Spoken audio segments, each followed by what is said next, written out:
መሀል ከተማ ላይ ያደገው ፒያሳ፣ ካሳንችስ፣ ቄራ፣ ጉለሌ ምናምን የሚባል የአባኮራ ሰፈር ምናምን የሚሉት እዛ ያደገ አዲስ አበባ ልጅ መጤ አዲስ አበባ የባለቤትነት ጥያቄ አሁን የማን ሆነ?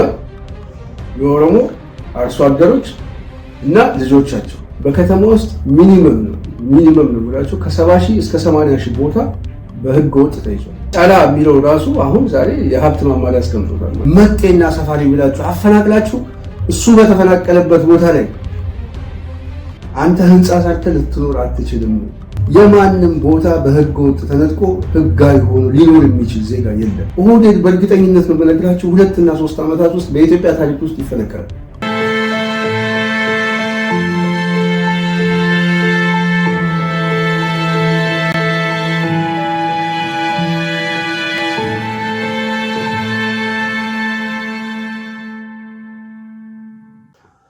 ሰላም ጤና ይስጥልኝ አድማጭ ተመልካቾቻችን፣ የጽናት ሚዲያ ቤተሰቦች እንደምን ቆያችሁ? እንደምን ሰነበታችሁ? እኔ በጣም ደህና ነኝ፣ በጣም ሰላም ነኝ። የተለያዩ ኮመንት የምታቀርቡልን በውስጥም በስልክም ከጎናችን ቆማችሁ የምታበረታችሁ የጽናት ሚዲያ ቤተሰቦች በጣም ነው ደስ የሚለኝ። በጣም አመሰግናለሁ። እንግዲህ ከሁሉም በማስቀደም ጽናት ሚዲያ ወደ እናንተ በየጊዜው የምናቀርባቸው የተለያዩ አጀንዳዎችን በመከታተል ሀሳብ አስተያየት በመስጠት ከጎናችን እንደምትቆሙ ሁሉ ጊዜም ተስፋ እናደርጋለን። ይህንን ማጠናከር አለብን ብዬ አስባለሁ። ይህችን ሚዲያ ማገዝ፣ ማጠናከር፣ ላይክ፣ ሰብስክራይብ፣ ሼር በማድረግ ሌሎችን በማዳረስ ጽናት ሚዲያንን በመደገፍ ከጎናችን በመቆም ሁሉ ጊዜ አጋርነታችሁ እንድታሳዩ እንጠይቃለን። ይህንን ካልኩኝ ዛሬ በዋናነት 3 ፕሮግራሞች ናቸው ያሉት። የትኛውን መምረጥ እንዳለብኝ ስለቸገርኩኝ 3ቱም ወሳኞች ስለሆኑ በተወሰነ መልኩ ትንሽ ልመጣበት አስቤያለሁ። አንደኛው ሰሞኑን ያው በአማራ ፋኖ በጎጃም በኩል መግለጫ የተሰጠ ጉዳይ አለ። እሱ በዋናነት ከአርሶ አደሩ የመሬት ማዳበሪያን በሚመለከት በውድ እንዲገዛ እንደዚሁም ደግሞ ጊዜው ያለፈበት ማዳበሪያ እየተሸጠለት እንደሆነ መረጃዎችን በማሰባሰብ መግለጫ አውጥቷል። ይሄ መግለጫን በተወሰነ መልኩ እንፈትሸዋለን። በተለይ እንድምታው ምንድን ነው የሚለው ጉዳይ ላይ ትንሽ ማየት እንፈልጋለን። ሌላው የብልጽግና አዋጅ አለ፣ የዘረፋ አዋጅ። የብልጽግና ያው ዘረፋ ሲፈጽም ህግ ነው የሚያወጣው፣ አዋጅ ያወጣል። ይሄ አዋጅ ረቂቅ አዋጅ ለምክር ቤት ቀርቦ በዛ ይጸድቃል። በዛ መሰረት ያው ወደ ወንጀል ይገባል ማለት ነው እና ህጋዊ ሌባ ነው። ህጋዊ ሌብነቱን ግን በደንብ የህግ ማዕቀፍ ሰጥቶት ብሎ አዋጅ አውጥቶ ነው ወደ ዘረፋ የሚገባው። ይሄ ደግሞ ብልጽግና ባለፉት 7 ዓመታት የሚታወቁበት ቡልኮ ነው የለበሰው። አስቸኳይ አዋጅ የሚባለው ምናምን የሚባለው ሁሉ የዘረፋው አዋጅ ነው። ሰውን የሚዘርፉበት፣ የሚያንቁበት፣ የሚገሉበት አዋጅ ነው። ይሄ ደግሞ በተጨባጭ በተግባር አይተነዋል ማለት ነው። ያንን ዝርዝሩን እንመጣበታለን። ሌላው ከዚህ ጋር በተያያዘ ከዚሁ ከአዋጅ ጋር በተያያዘ ያው የውጭ ባለሀብቶች የመሬት ህጋዊነት የሚያረጋግጥ አዋጅ የሀብት መብቶቻቸውን የሚያረጋግጥ ከመሬት ጋር በተያያዘ ያሉ አዋጆችን እንግዲህ አስፈጻሚ አካል ረቂቅ አዋጁን ለምክር ቤት እንደላከ ነው ለቋሚ ኮሚቴ። እንግዲህ በዚህ ጉዳይ ላይ ትንሽ ማለት ፈልጋለሁ። በሶስተኛው ያው ከዚህ በፊት እንዳልናቸው ጦርነት የማይቀር ጉዳይ ነው። ጦርነቱ ምናልባትም ከ2018 የምርጫ ጊዜ በፊት ወደ ጦርነት አብይ አህመድ ሊገባ ይችላል የሚል በጣም መሬት ላይ ካለው የሁኔታ ትንተናና ግምቶች በመነሳት ሀሳባችን ገልጸን ነበረ። ይህንን በተግባር በቀደም ዕለት በደንብ አሳይቷል። የፖሊስ 116ኛ ዓመታዊ በዓል በሚሉት ማለት ነው። እስካሁን እንደዚህ አይነት ፕሮግራሞችን የጀመረበት ዋነኛው ምክንያት ያው እዚህ ጦርነት ውስጥ ባለፉት ከ2013 በኋላ ጦርነት ውስጥ ከገባ በኋላ ቁመናውን ለማሳየት ምናምን የሚጠቀምበት አንዱ ዲስኮርስ ነው እንጂ የተለየ ባህል ኖሮ አይደለም። የሆነ ሆኖ ግን በዚህ አዋጅ በዚህ ባህል ላይ ጠቅላይ ሚኒስትሩ ተገኝቶ ያስተላለፈው መልዕክት አለ። ያ መልዕክት ከዚህ በፊት የጥላቻ ግንብ እናፈርሳለን ነው የሚለው፣ አሁን ደግሞ በክንዳችን እናፈርሳለን ወደሚል ተቀይሯል። ስለዚህ ከጥላቻ ግንብ ወደ ክንዳችን የሄደው ጠቅላይ ሚኒስትር የጦርነቱ አይቀሬነት ከወዲሁ አብስሮ ፊሽካ ነፍቶ ለዛ ደግሞ ትሬኒንግ እያደረጋችሁ ጠብቁኝ፣ ምሽግ እየቆፈራችሁ ጠብቁኝ ምናምን በሚል እንግዲህ የጦርነት አዋጁን በይፋ ከፍቶታል።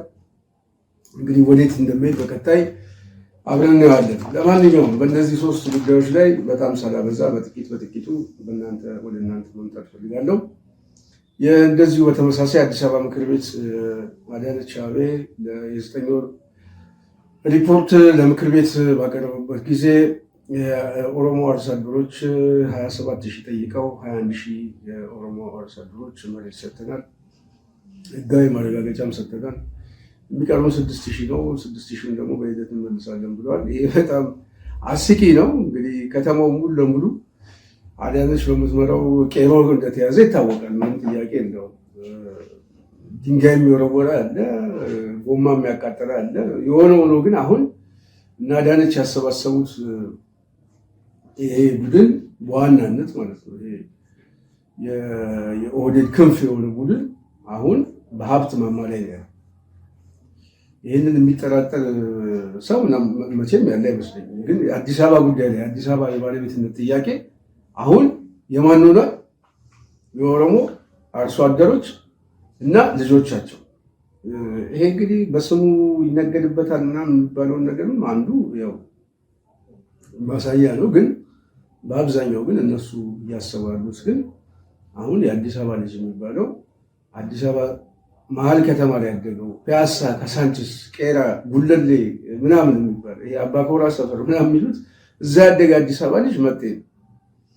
እነሱ የከተማው የባለቤትነት ጥያቄ ያለው ህጋዊ ካርታ እየሰጡ ነው። ለማንኛውም ያመነችው እሷ 21,000 ሰጥተናል ህጋዊ ካርታ ብሏል። ምን አድርገው አዋጅ አጥፎ ነው ነገራችን። በከተማ አስተዳደር ውስጥ ብዙ ሰው ሊገነዘበው የሚገባው ከመሬት ጋር በተያያዘ አዋጅ መጀመሪያ ኦህዴድ ወደ ስልጣን ሲመጣ አጠፈው።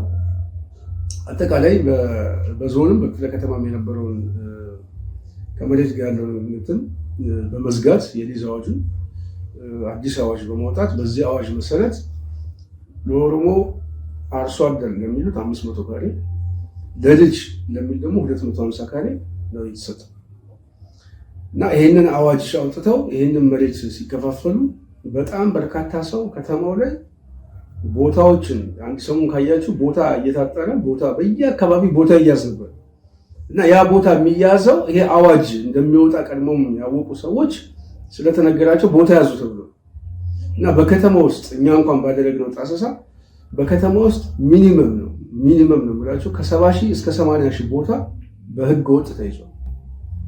በህገ ወጥ ማለት ነው። በህገ ወጥ የተያዘው ቦታ ደግሞ የከተማ አስተዳደሩ ህጋዊ የካርታ ሰጥቶታል። ስለዚህ ህግ የሚወጣው በዋናነት በኦህዴድ ፖለቲካ መነጽር ለወንጀል ነው፣ ለዘረፋ ነው የሚለው የሚያስማማ ጉዳይ ነው። የሚኒስትሮች ምክር ቤት አሁን ረቂቅ አዋጁን አውጥቶ ከመሬት ጋር በተያያዘ ለውጭ ባለሀብቶች ህጋዊ የሚያደርግ ሰነድ እንግዲህ ከመሬት ጋር በተያያዘ መሬት አይሸጥም አይለወጥም፣ መሬት የህዝብና የመንግስት ነው ይላል ህገ መንግስቱ። እነሱ ራሳቸው እንግዲህ እንቆምለታለን በሚሉት ህገ መንግስት ግን እነሱ እስከጠቀማቸው ድረስ ህገ መንግስቱ ራሱ ለእነሱ የጥቅም መሰረት ነው። ህጋዊ የሚሆኑት እነሱ ህገወጥነትን ህጋዊ ሲያደርጉ ህገወጥ ሳይሆኑ ህጋዊ ናቸው። ስለዚህ አዋጅ አጥፎ ህግ አጥፎ ራሱ ምንም ነገር ማድረግ ይችላሉ። አሁን በዚህ አዋጅ አዲስ አበባ ውስጥ ያለ መሬት የአዲስ አበባ ከተማ አሁን በአብዛኛው ተፈናቅሎ ህንፃ እየተሰራበት ነው። ለምሳሌ አሁን ቄራ አካባቢ ብታየው የተፈናቀለው ከዚህ ከጎተራ እስከ ሳር ቤት ባለው መንገድ እንኳን ብታዩት ሚኒመም እስከ 5,000 የንግድ ሱቆች እና መኖሪያ ቤቶች ትተን ንግድ ሱቆች ብቻ እስከ 5,000 የንግድ ሱቆች ተፈርሰዋል። በእነዚህ 5,000 የንግድ ሱቆች ውስጥ ቢያንስ 3 ሰው እንኳን ብናስቀምጥ 15,000 ሰው የስራ ዕድል አጥቷል ማለት ነው። ከመኖሪያውን ትተን ወደ ውስጥ የገባውን ትተን ማለት ነው።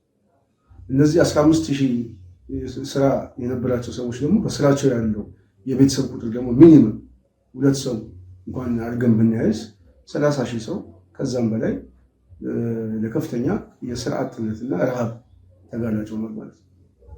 እንግዲህ ይሄ በአንድ መስመር ላይ ነው የምንነግራቸው እና ኦህዴድ የስራ ዕድል አይደለም እየፈጠረ ያለው የከተማውን ነዋሪ የቤት የንብረት ባለቤትነቱን በመንቀል ለማን እያስረከበ ነው?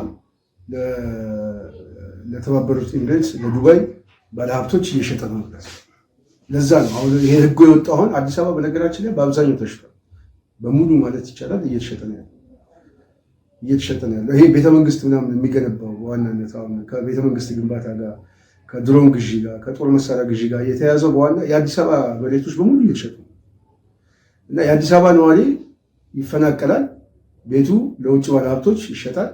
የሚቀረው ደግሞ ለነሱ የድጋፍ መሰረት ነው ለሚሉት ቦታ ይሰጣቸዋል። የገበሬ ልጅና አርሶ አደር እየተባለ ዋናው የከተማው መስራችና ባለቤቱ ደግሞ ከከተማው ውጪ እንደ ቆሻሻ ይጠላል።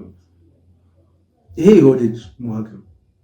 እንግዲህ አገር እያጸናን ነው፣ ወደ ብልጽግና እየሄድን ነው። ብልጽግና ሰዋዊ እንደውም ሎጎ ሁሉ ምን ይላል? ብልጽግና ሰው የሚሸጥ ነው ይላል።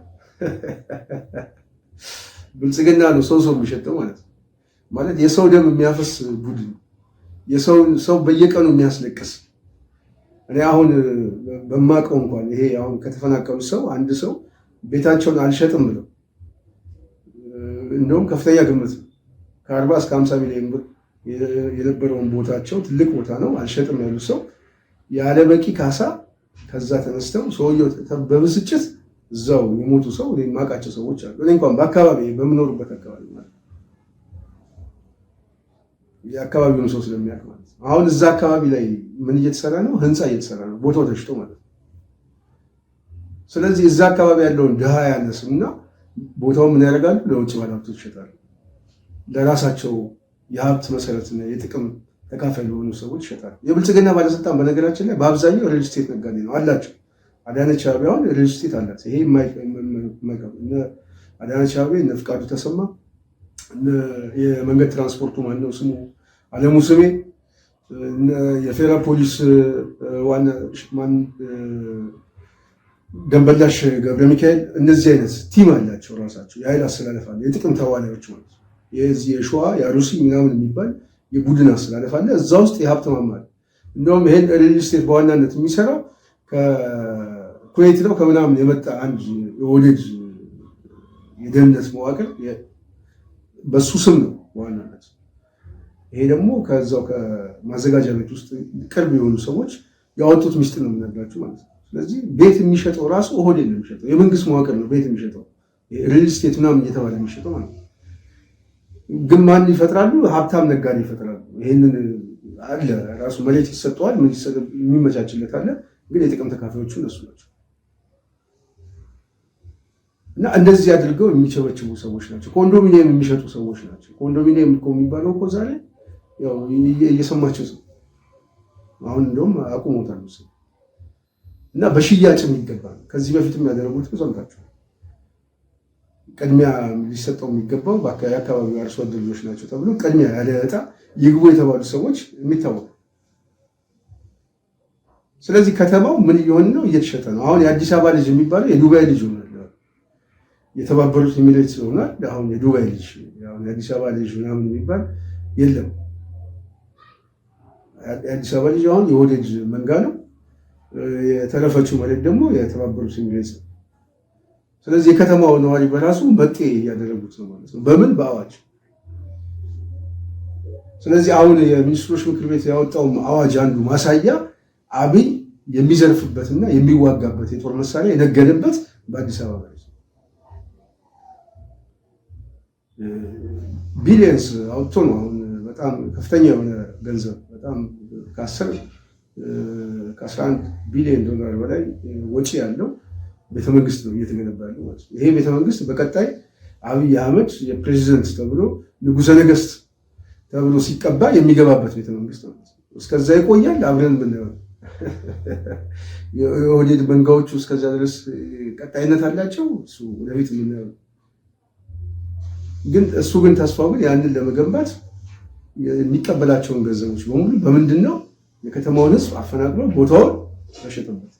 ዛሬ እያንዳንዱ ድሮን የሚተኩስ የድሮን ጥይት የሚገዛው የከተማውን ቦታ በሸጠበት። ስለዚህ አሁን የአዲስ አበባ ከተማ ምን ሆኗል ማለት ነው? የኦህዴድ አክሲዮን ሆነ፣ የገበያ አክሲዮን።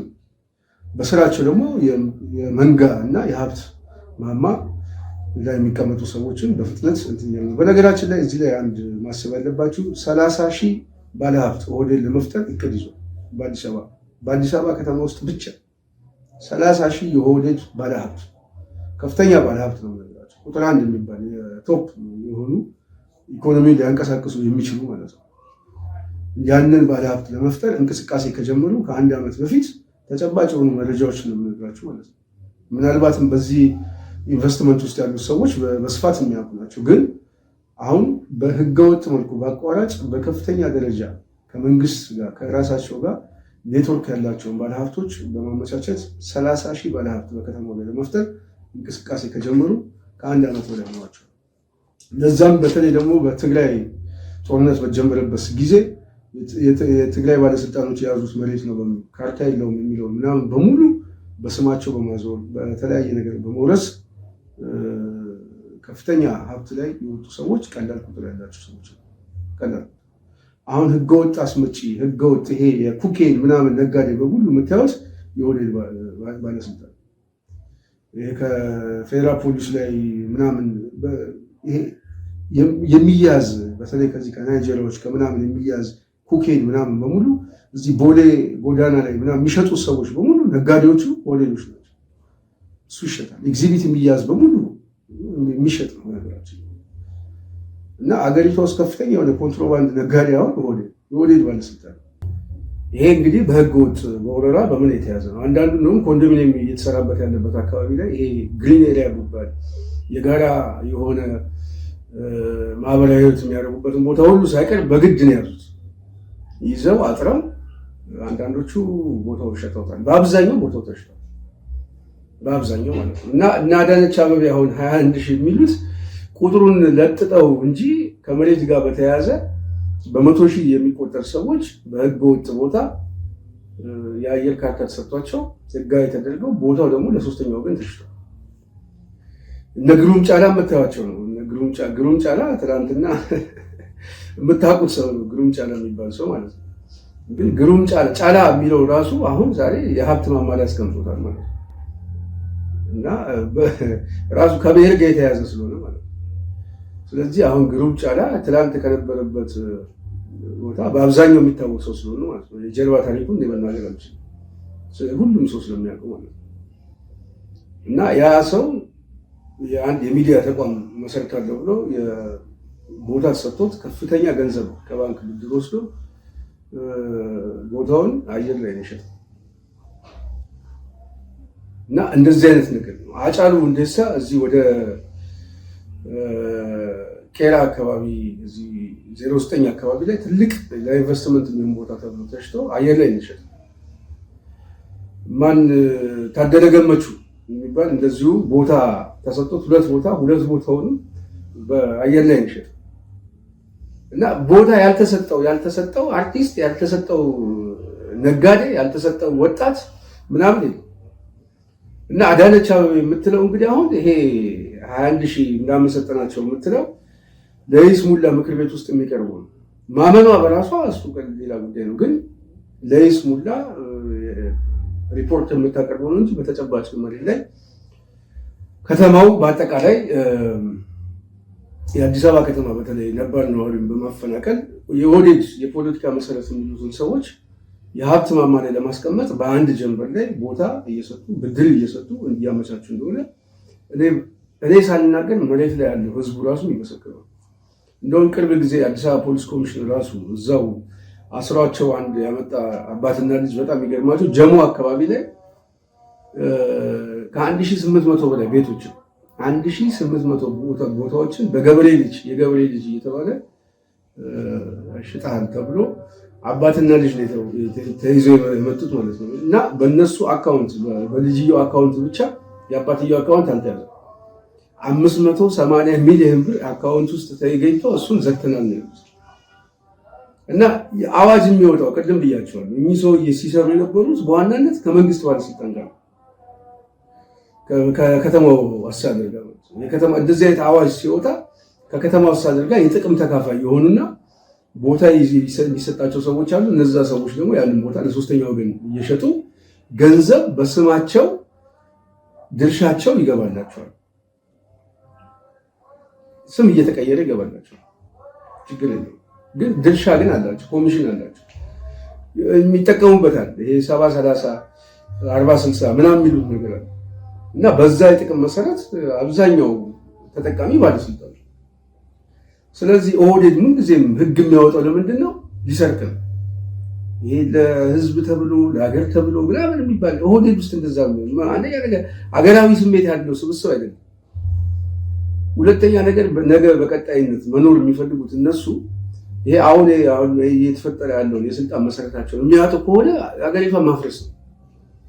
ስለዚህ ሀገሪቷ ስትፈርስ ደግሞ ጥቅም ይዘው መውጣት ይፈልጋል። ተጠቃሚ ሆነው መውጣት ይፈልጋል። ተጠቃሚ ለመሆን ደግሞ ምን ያስፈልጋቸዋል? አይን አውጣ የሆነ ዘረፋ ውስጥ ከሚገቡ ይልቅ ህጋዊ የሆነ ዘራፊ መሆን ነው።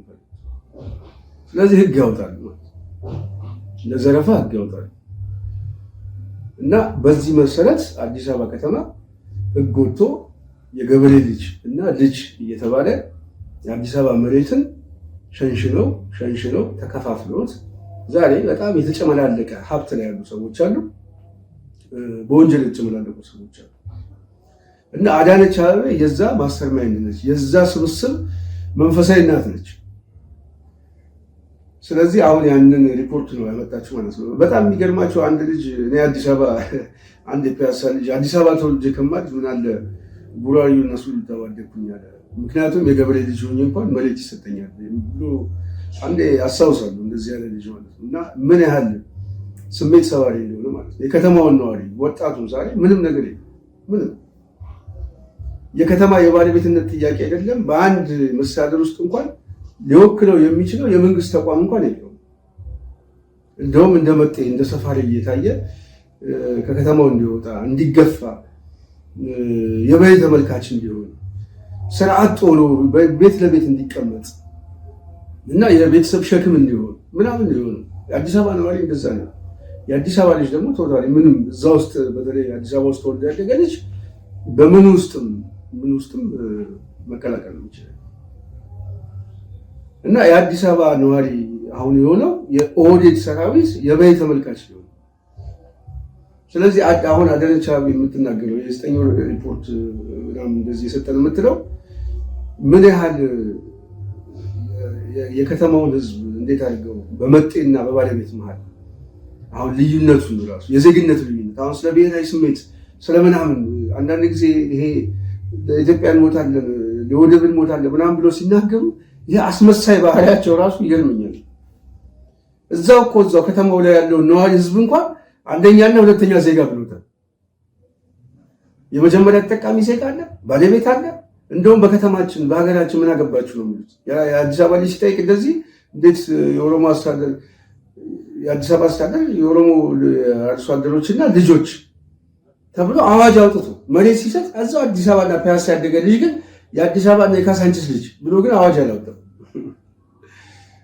እና የአንደኛ ዜጋ እና ሁለተኛ ዜጋ እና ይሄንን ስጠይቅ ምን አገባ እንደውም ከተማው ለቀይት ይላል። እርግጥ ነው ያው ስልጣን ላይ እስካሉ ድረስ እንደፈለጉ ማለት ይችላል። ስልጣኑን ካጡ በኋላ ግን እነዚህ በህገ ወጥ መልኩ ራሱ እዛ የሚኖሩበት ቦታ ግን ያው የከተማው ነዋሪ የሚወስደው ነው። ነገ ጠዋት የሚወረስ ንብረት ነው፣ ምንም ጥያቄ የለውም። አሁን የገዙት ሰዎችም ከሶስተኛ ወገን የገዙት ሰዎችም ነገ ጠዋት አጨቃጫቂ ነው። እኔ በአብዛኛው እንደው እዚህ ላይ መምከር የምችለው ምንድን ነው በከተማ ውስጥ በተለይ በህገወጥ መልኩ እየተገዛ ያለ ንብረት የትኛውን ንብረት ኦህዴድ በሚያወጣቸው ህጎች እየተገዙ ያሉ ንብረቶች ነገ የሚታጠፉ ናቸው፣ የሚከለሱ ናቸው። ስለዚህ ባለ ንብረቱ ምናምን ዝም ብሎ ቢገዛ ዋጋ የለውም። ነገ ሙሉ ያ ንብረት ምናልባት ለባለቤቱ ለተወሰደበት ሊመለስ ይችላል፣ በካሳ ሊሰጥ ይችላል፣ ወይም ግምት ሊከፍል ይችላል። እንጂ ዝም ብሎ በህገወጥ አይተላለፍም። አሁን ኦሮሚያ አስተዳደር የሚባለው ምናምን በከተማው ላይ ያለው ሁሉ ይሄ የኦሮሞ መሬት ነው ስለዚህ የኛ ነው እያለ በከተማው የሚሰራ ሁሉ ነገር ቢያንስ ክራይ ከፍለን የማይቀር ጉዳይ ነው። የከተማው አስተዳደር መጥቶ ሲቀበለው የትኛውም ህንፃ ወይ በሊዝ ይሸጥለታል ወይ በክራይ ነው የሚቀጥለው እንጂ አይቀጥልም። አዲስ አበባ ከተማ ላይ የሚወስነው የአዲስ አበባ ነዋሪ አስተዳደር ነው። የአዲስ አበባ ከተማ ነዋሪ አስተዳደር ደግሞ የራሱ የሆነ ፖሊሲና አቅጣጫ ይኖረዋል ማለት ነው። ስለዚህ በዛ መሰረት ነው ሊታጠፍ የሚችለው ማለት ነው። አሁን ከመሬት ጋር በተያያዘ በተለይ አዲስ አበባ ጉዳይ ላይ የሚደረገው እንቅስቃሴ ሁሉ ነገ ጠዋት የአዲስ አበባ ህዝብ የከተማው የባለቤትነት ጥያቄ ሲመለስ፣ የዜግነት ጥያቄው ሲመለስ፣ የከተማ አስተዳደሩ ሲመጣ፣ የስርዓት ለውጥ ሲመጣ አሁን በከተማ ውስጥ እየተፈጠረ ያለው ኪዮስ በሙሉ የሚታጠፍ ጉዳይ በተለይ ከመሬት ጋር በተያያዘ ነው የምነግራቸው። ደጋግሜ ከዚህ በፊት ነግራቸዋለሁ። በተለይ ሸገር ከተማ እየተባለ ምን እየተባለ የአዲስ አበባ ከተማ ተሸንሽሎ ከአዲስ አበባ ከተማ ውስጥ ብቻ ሚኒመም 500,000 ቤቶች ተፈናቅለዋል። 500,000 ቤቶች ናቸው የምንነግራቸው። እዛ ውስጥ ያለ አባወራውን ቁጥር ስንት ቤተሰብ እንዳለ በአባወራ። እነዚህ ሁሉ ሰዎች በህጋዊ መልኩ ከገበሬ የገዙት ሰነድና የውል ደብዳቤ አላቸው። ይሄ ያላቸው ነው ህገወጥ ተብሎ ተባለው። ያ ቦታ ለማን ተሰጠ? ለኦሮሞ አርሶ አደርና ልጆች ተብሎ። እኔ አሁን ኦሮሞ ተጠቀመ አልተጠቀመ እሱ አይደለም። እኔ ፖለቲካዊ እንድምታው ነው እየነገርኳቸው ያሉት። ለኦሮሞ ህዝብ ስለማይጠቅሙ ማለት ነው። አይጠቅሙም። አንደኛው ተፈናቅሎ አንደኛው ወንድሙ አንደኛው ወገኑ ተፈናቅሎ በሱ በተፈናቀለበት እሱ ባለቀሰበት እሱ በደማበት እንባ ላይ ሌላው ሀብት መሰርታለሁ ብሎ ማሰብ ራሱ ነገ ጠዋት ደግሞ ያ ይመጣና አንተንም ያፈናቅላል። ስለዚህ የሚጠቅም ጉዳይ ነው። ስለዚህ በኦሮሞ ስም የሚነግዱ ጥቂት ኃይሎች ያው መልዕክት ማስተላለፈው እዚህ ላይ ነው፣ ለእነዚህ ጥቂት ኃይሎች። ስለዚህ ዛሬ ጊዜ ያለን እድል አለን ብለው ይሄ ሰፊውን ህዝብ ያፈናቀሉ ሰዎች የተፈናቀላችሁ ሰዎች ህጋዊ የገዛችሁበትን ደረሰኝ ይዛችሁ መቀመጦች አሉ። የከተማው አስተዳደር ሲመጣ የስርዓት ለውጥ ሲመጣ በነዛ ደብዳቤዎቻችሁ እነዛ ቦታችሁ ላይ ትመለሳላችሁ። እዛ ቦታችሁ ላይ እንኳን ባትመለሱ በቂ የሆነ ካሳ ሊከፍል ይገባል።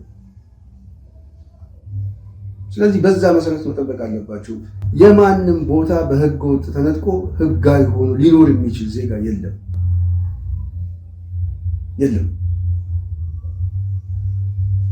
ይሄ ጊዜ ጉዳይ ነው። ከዚህ በፊት በህወሓት ጊዜ ስንናገር ዘላለማዊ ስልጣን ላይ ዘላለማዊ የሚቆይ የሚመስላቸው ኃይሎች የቁራ ጨዋታ አድርገው ያዩ ነበር፣ ግን አልነበረም። በውጤት ተለውጦ አዩት አይደል? ኦህዴድ በእርግጠኝነት ነው በነገራችሁ 2 እና 3 ዓመታት ውስጥ በኢትዮጵያ ታሪክ ውስጥ ይፈነከራል። ታሪክ ሆኖ ነው የሚቀረው። በዛ ሂደት ውስጥ የምታስቡ ከሆነ አሁን መሬቱን የምትቸበችቡ ሰዎች የምትገዙ ሰዎች በእርግጠኝነት ነው የምነግራችሁ ዋጋ ትከፍሉበታላችሁ እና ንብረታችሁንም ዋጋ ታስከፍሉበታላችሁ። ስለዚህ ከዚህ ህገወጥ ቡድን ይሄ በህገወጥ መልኩ አዋጅ እያወጣ መሬት የሚቸረችር ቡድን አያዋጣችሁም፣ ዘላቂ ጥቅም የለውም። በዘላቂነት መሬቱን ይዛችሁ የምትቀመጡበት ሀገር አይፈጠርም።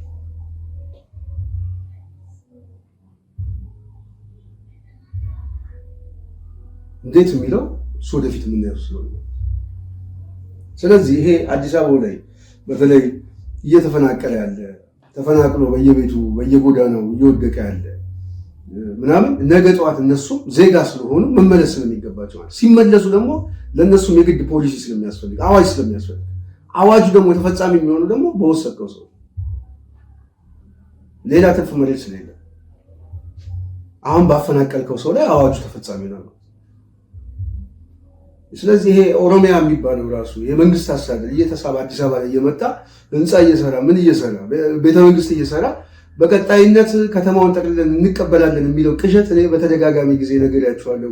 ምሽግ ነው የምታደርጉት። ቃል በቃል ነው የምነግራችሁ። ምሽግ ነው የሚሆነው ወደፊት። በዘላቂነት እዛሽ ከተማ ላይ የትኛውም ዜጋ ተፈናቅሎ ተረጋግቶ የሚኖር የመንግስት አስተዳደር የለም። የለም።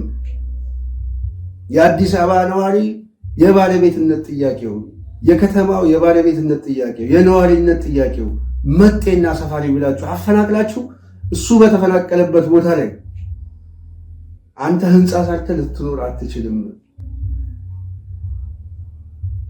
ቀውስ አለ፣ ቀውስ እየፈጠርክ ነው ብለው በተደጋጋሚ ጊዜ የምናገረው ለዚህ ነው። ስለዚህ አዳነች አቤቤ በቃል የመሰከረችው ምስክር እንደተጠበቀ ሆነ ማለት ነው። ግን በከተማ ውስጥ ግን እየተፈጸመ ያለው ኪዮስ፣ በከተማ ውስጥ እየተፈጸመ ያለው አግላይነት አንዱ ማሳያ ነው።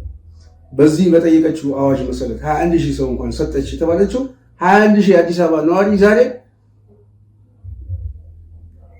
የቤት ባለቤት ያልሆነ ማዕት ሰዎች አሉ።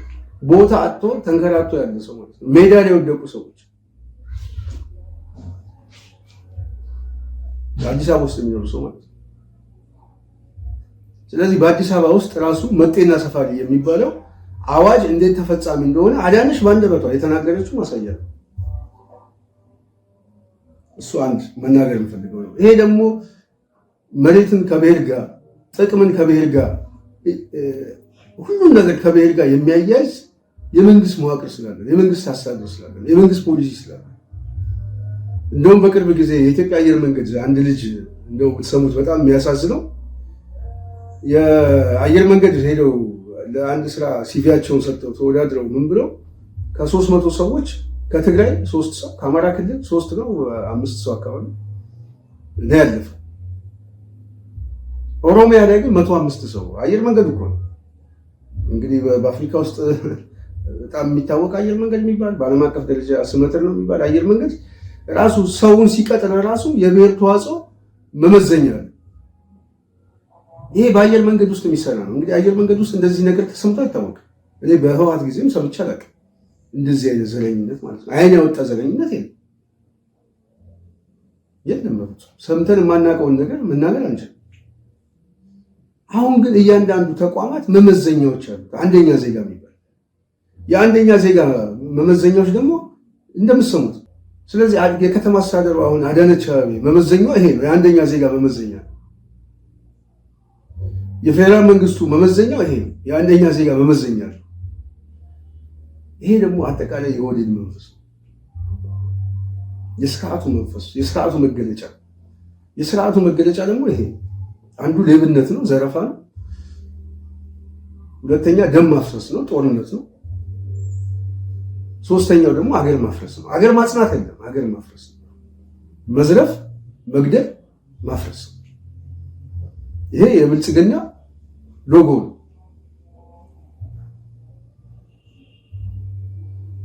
እና ሁለተኛው መገለጫው ምንድነው?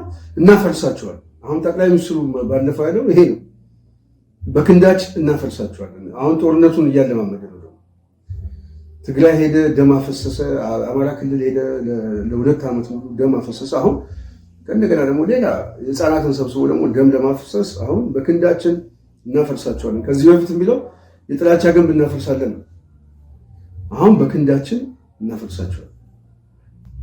ማፍረስ ነው እና ወደዛ አሁን ደግሞ እየገባ ነው። የጦርነት ከዚህ በፊት ብያቸዋለሁ፣ ጦርነት አይቀሬ ነው። በተለይ 2018 ከምርጫው በፊት ሰውየው ጦርነት ሊጀምርበት የሚችልበት ሴናሪዮ ሰፊ ነው። አንዱ ከዚህ በኋላ መንግስቱ ማስቀጠል የሚችልበት ሁኔታ የለም። በድርድር የሚያመጣቸው ነገሮች የሉም። ኢትዮጵያ ውስጥ የተቋጨ ጉዳይ ይመስለኛል። አሁን ይሄ ሰላም ድርድር ምናምን የሚባለው ነገር የሆነ አሸናፊ ኃይል ማምጣት ካልቻለ በስተቀር በሰላም የሚፈታ ጉዳይ አብይ እስካለ ድረስ የሰላም አማራጭ ሁሉ ዝግ ነው። እሱ ነው እንቆ የሚይዘው ማለት ነው። ስለዚህ አብይ ደግሞ በዋናነት የኦህዴድ መንፈስ ነው። ኦህዴድ ደግሞ ይህን ስልጣን አሳልፈን አንሰጥም የሚል አቋም ነው።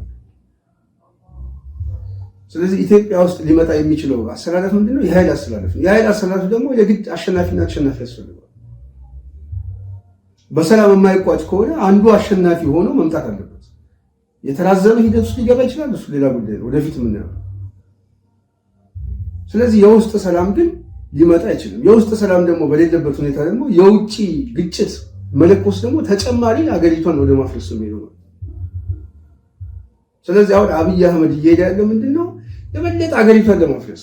አሁን በቃ መበታተኑን ለማወጅ የፈለገ መሪ እኔ እንደ አብይ አህመድ በኢትዮጵያ ታሪክ ውስጥ ያለ አይመስለኝም።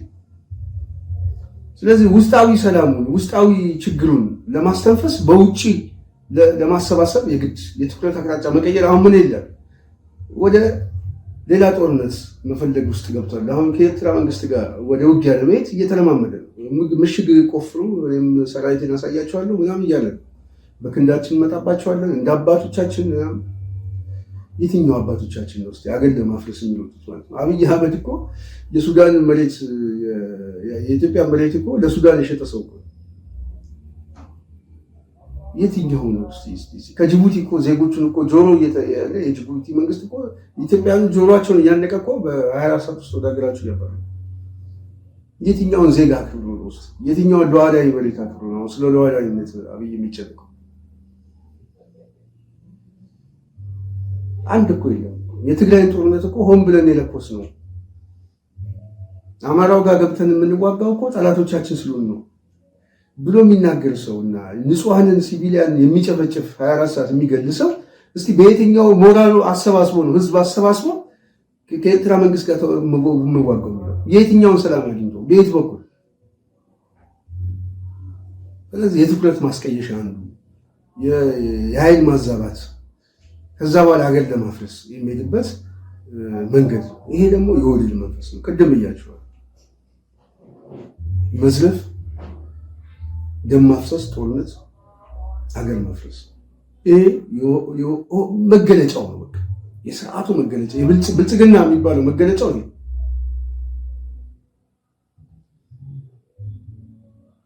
እና አሁን ከጥላቻ ግንብ ወደ ክንዳችን እናፈርሳቸዋለን የገባው አብይ አህመድ ጦርነቱን ፈልጎት እየደረደረ ነው። ያው ጅማሮች እንዳሉ ምልክቶች እያየን ነው። ወዴት ይሄዳል መጨረሻውን አብረን ምን ይመስለኛል። በሶስተኛው በቅድም እንዳልኳችሁ የአማራ ፋኖ በጎጃም ባወጣው መግለጫ ላይ የአፈር ማዳበሪያ ጋር በተያያዘ አንዱ በውድ ለገበሬው እንዲያከፋፍሉ እየደረገ መሆኑን ገልጿል። እንደዚሁም ከዚህ ጋር በተያያዘ ጊዜው ያለፈበትም ለህዝቡ እንዲሸጥ እየደረገ እንደሆነ ተሰምቷል። እንግዲህ ይህንን በተለያየ መልኩ ማየት ይችላል። አሁን አብይ አህመድ አማራ ክልል ላይ ያው በጭፈራ ገብቶ በጭፈራ የሚወጣ መስሎት የብርሃኑ ጁላ ጦር ገባ። ግን ያው እንቅጥቅጡ ከባድ ነው እና የእንቅጥቅጥ ጭፈራውን አልቻለበትም። ዝላይ መስሎታል እሱ። በእንቅጥቅጥ ጭፈራ ሲመታ እንግዲህ 3 ወር ወደ 6 ወር፣ ከ6 ወር ወደ 1 ዓመት፣ ከ1 ዓመት ደግሞ ከእንደገና 1 ዓመት ከ6 ወር፣ ከ1 ዓመት ከ6 ወር ወደ 2 ዓመት እየሄደ ነው። አሁን አየርም ተጠቀሙ፣ ታንክም ተጠቀሙ፣ እግረኛም ተጠቀመ፣ ምንም ለውጥ የለም። ስለዚህ ምን ማድረግ ጀምረዋል? ይሄ በጦርነት ያልተቻለውን በፕሮፓጋንዳ ማሸነፍ አለብን ብለው የሚዲያ ሰራዊት አመጡ። የመንጋ የሚዲያ ሰራዊት፣ የኦህዴድ የሚዲያ ሰራዊት፣ የስልክ ተጠለፈ፣ እንደዚህ እንተና እንደዚህ ያለ፣ እርስ በርስ እኮ አይስማሙም፣ እንደዚህ ናቸው ምናምን ነገር። ይሄን ዲስኮርስ ማምጣት ፈለገ ብቻ። ይሄን ብዥታ ትንሽ አትርፎበት ሊሆን ይችላል፣ ማስቆም ግን አልቻለም። አሁን ዋናው ጉዳይ ቆሟል ወይ አልቆመም። ብዥታ መፍጠር ይችላል። አዎ እሱ የጦርነት ባህሪ ነው። ብዥታ ሊፈጠር ይችላል።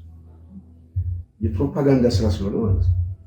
ምክንያቱም በአዴን የሚሰራ የፕሮፓጋንዳ ስራ አለ፣ ብልጽግና የሚሰራው አለ። የፍላጎታቸው አሰላለፍ ራሱ ስለሚለያይ ማለት ነው። ኦህዴድ የሚታገለው ከአማራ ህዝብ ጋር ነው። በአዴን የሚታገለው ከስልጣኑ ጋር ነው። ስለዚህ አሰላለፋቸው ራሱ ይለያያል፣ ፍላጎታቸው ማለት ነው።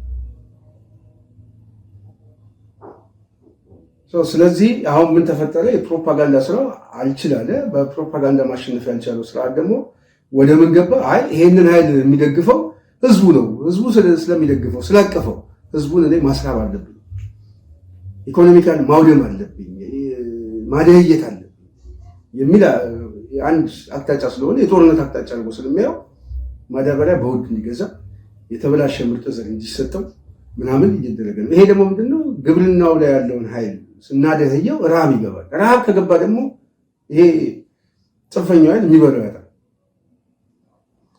ስለዚህ አማራን በረሃብ መቅጣት አለብን፣ በምርጥ ዘር መቅጣት አለብን ብሎ ወቅቱን ጠብቆ እንኳን ወደ እርሻ ገብቶ በዛሽ በጠባብ ኩታ ገጠም መሬት ላይ እንኳን አርሶ ጊዜውን እንዳያሳልፍ በጦርነት ከሚገበደበው በላይ በረሃብ ለመቅጣት ደግሞ የሄዱበት መንገድ ነው። ምን አይነት እርኩስና ጨካኝ ነው እኮ ከዚህ በላይ ማሳየው።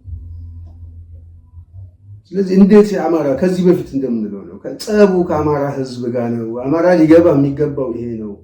ኦህዴድ እየጣላ ያለው ህግ ለማስከበር የአማራን ሰላም ወጥቶ የመግባት ጉዳይ ለማረጋገጥ አይደለም። አማራ የሚባል ማህበረሰብን ለማጥፋት ነው። እናጥፋው ነው። እዛ አካባቢ ያለው ሊቃ እናጥፋው። ጸቡ ከፋኖ ጋር አይደለም። ይሄ ጦርነት ከፋኖ ጋር አይደለም፣ ከአማራ ማህበረሰብ ጋርና ሊቃን ጋር ነው። እሱን እናጠፋለን ነው የሚሉት። ከሁሉም ጋር ልታለው ከሁሉም ጋር ዛሬ ቤተክርስቲያን ገብቶ እኮ ነው አስተኳሽ አስቀምጦ እኮ ቤተክርስቲያን እየደበደበ። ስለዚህ ስርዓቱ የሚጣላ ያለው ከሁሉም ጋር ነው፣ ከእሴቶች ጋር፣ ከሃይማኖት ጋር።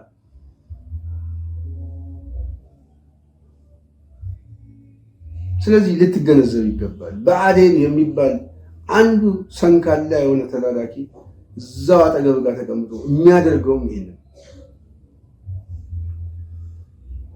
ስለዚህ